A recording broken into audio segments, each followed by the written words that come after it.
Dans le théâtre forum, tel qu'il a été conçu au départ par Augusto Boal, qui est vraiment le théâtre de l'opprimé, il y a vraiment des situations dans lesquelles il y a une victime, un opprimé, et un ou plusieurs oppresseurs. Et pour Augusto Boal, vraiment dans le principe de base du théâtre forum, c'était important qu'on remplace uniquement l'opprimé, parce que c'est de lui que peuvent venir les solutions les plus justes. C'est comme ça qu'il reprend son pouvoir sur une situation et qui sort d'une situation soit de résignation, soit d'assistanat.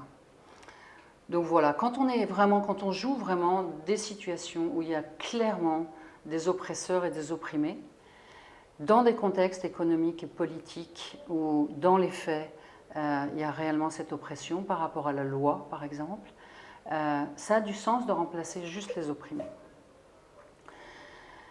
Dans la manière dont on joue aujourd'hui à Étincelle dans le développement relationnel, enfin en lien avec le développement des compétences relationnelles, on s'aperçoit que ça peut être intéressant aussi d'aller remplacer les témoins. C'est-à-dire que très souvent dans un théâtre forum, il y a celui qui opprime, celui qui a un comportement qui opprime, celui qui subit ce comportement et celui qui est témoin. Donc on peut remplacer l'opprimé, bien évidemment, mais on peut également remplacer le témoin parce qu'on s'aperçoit que, par exemple, sur le harcèlement scolaire, qui est une des thématiques qu'on aborde, la victime est souvent isolée.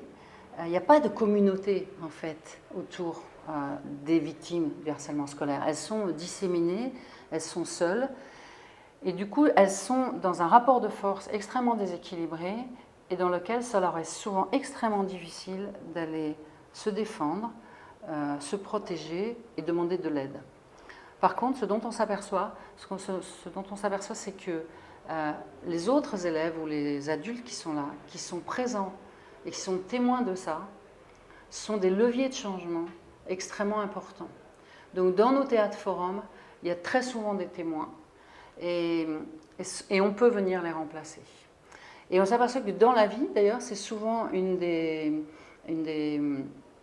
points. Les gens viennent souvent amener des théâtres forums ou des situations problématiques dont ils sont témoins, pas nécessairement victimes, mais dont ils sont témoins. Et le fait d'être témoin de situations d'oppression, c'est extrêmement douloureux. Et du coup, ça va être vraiment intéressant d'aller voir comment, en tant que témoin, je peux aller soutenir des victimes de façon efficace et confronter les comportements d'agression sans pour autant les stigmatiser. Voilà, donc on peut remplacer les témoins. Et puis, troisième cas, sont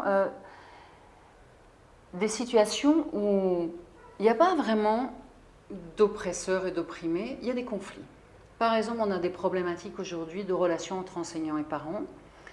Il n'y a pas vraiment un oppresseur, mais les parents sont gênés par les comportements des enseignants sont gênés par les comportements des parents. Donc c'est vraiment intéressant là, quand on a un public hétérogène, dans lequel on va avoir des parents et des enseignants, eh bien qu'ils puissent venir remplacer aussi bien les parents que les enseignants, pour pouvoir en fait dire à l'autre communauté, voilà nous ce qui nous aiderait. Si vous aviez ce comportement-là, ça nous aiderait. Et du coup, ça vient permettre vraiment un travail de réflexion partagée et d'intelligence collective.